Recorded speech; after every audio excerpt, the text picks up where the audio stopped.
নমস্কার বন্ধুরা, আমার এই ছোট্ট চ্যানেলে আপনাদের সবাইকে স্বাগতম। আমি আজকে আপনাদের মাত্র দুটো উপকরণ দিয়ে মিল্ক আইসক্রিম বানিয়ে দেখাবো। আশা করি এই আইসক্রিম বানানো দেখার পর আপনাদের ভালো লাগবে। তো আইসক্রিম বানাবার জন্য সবার আগে একটা কড়াইতে নিয়ে নিচ্ছি 1 লিটার দুধ। এবারে গ্যাসের ফ্লেমটা বাড়িয়ে দিয়ে এই দুধটা আমি খুব ভালো করে জাল দিয়ে নেব। তো এই দেখুন গ্যাসের ফ্লেমটা বাড়িয়ে রেখেই কিন্তু আমি 10-15 মিনিট সময় ধরে এই দুধ কিন্তু খুব ভালো করে জাল দিয়ে নিয়েছি। দেখতেই পাচ্ছেন দুধ কিন্তু অনেকটা শুকিয়ে গেছে। এখন আমি মিষ্টির জন্য দিয়ে দিচ্ছি এর মধ্যে চিনি।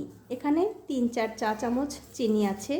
আপনারা কিন্তু অবশ্যই আপনাদের স্বাদ অনুযায়ী মিষ্টিটা দিয়ে নেবেন। এবারে এই চিনির সঙ্গে দুধটা আবারও খুব ভালো করে জাল দিয়ে নিতে হবে। আর যেদিন আপনারা আইসক্রিম বানাবেন অবশ্যই কিন্তু একটা কথা মাথায় রাখবেন, এই দুধটা যত ভালো করে জাল দিয়ে একটু ঘন করবেন আইসক্রিম খেতে কিন্তু ততই ভালো লাগবে।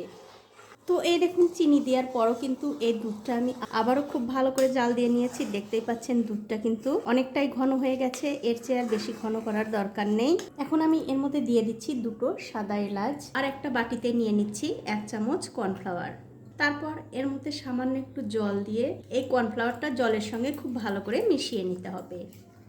তো এই দেখুন কর্নফ্লাওয়ার কিন্তু জলের সঙ্গে খুব ভালো করে মেশানো হয়ে গেছে। এবারে এই কর্নফ্লাওয়ারটা এই দুধের মধ্যে অল্প অল্প করে দিতে হবে আর এরকম করে হাতা দিয়ে নাড়তে হবে। এতে করে কি হবে, এই দুধটা আরও একটু বেশি ঘন হবে, আইসক্রিমগুলো খেতেও ভালো লাগবে আবার দেখতেও ভালো লাগবে। আর আমার এই ছোট্ট চ্যানেলটি যারা সাবস্ক্রাইব করেছেন তাদেরকে অনেক ধন্যবাদ, আর যারা সাবস্ক্রাইব করেননি তাদেরকে সাবস্ক্রাইব করে নেওয়ার অনুরোধ রইল।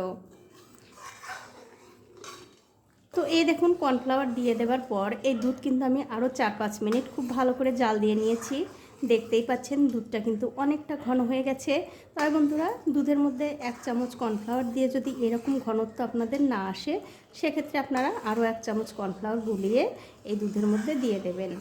তো দেখুন দুধটা কিন্তু খুব ভালো করে জাল হয়ে গেছে। এখন আমি গ্যাসের ফ্লেমটা বন্ধ করে দিয়ে আপনাদের আইসক্রিমগুলো বানিয়ে দেখাচ্ছি। তো আইসক্রিম বানাবার জন্য দেখতে পাচ্ছেন আমি এখানে 1 টাইম যে চায়ের কাপ হয় সেই চায়ের কাপ নিয়েছি। এই কাপের মধ্যেই আমি আজকে আপনাদের আইসক্রিম বানিয়ে দেখাবো।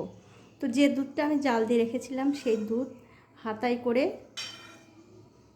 অল্প অল্প করে এই চায়ের কাপের মধ্যে আমি দিয়ে দিচ্ছি। আপনাদের যদি আইসক্রিমের মোল্ড থাকে সেই মোল্ডের মধ্যেও কিন্তু বানাতে পারেন, কোনো অসুবিধা নেই। তবে যাদের মোল্ড নেই তারা কিন্তু অবশ্যই এরকম করে আইসক্রিমগুলো বানিয়ে নিতে পারেন। তো এই দেখুন সবগুলো কাপের মধ্যে কিন্তু দুধ দেওয়া হয়ে গেছে। এবারে এই কাপগুলো একটা র্যাপিং পেপার দিয়ে ঠিক এরকম করে একটু ঢেকে দিতে হবে। আপনাদের ঘরে যদি র্যাপিং পেপার না থাকে সেক্ষেত্রে কিন্তু আপনারা যে কোনো কাগজ দিয়ে এগুলো ঢেকে দিতে পারেন।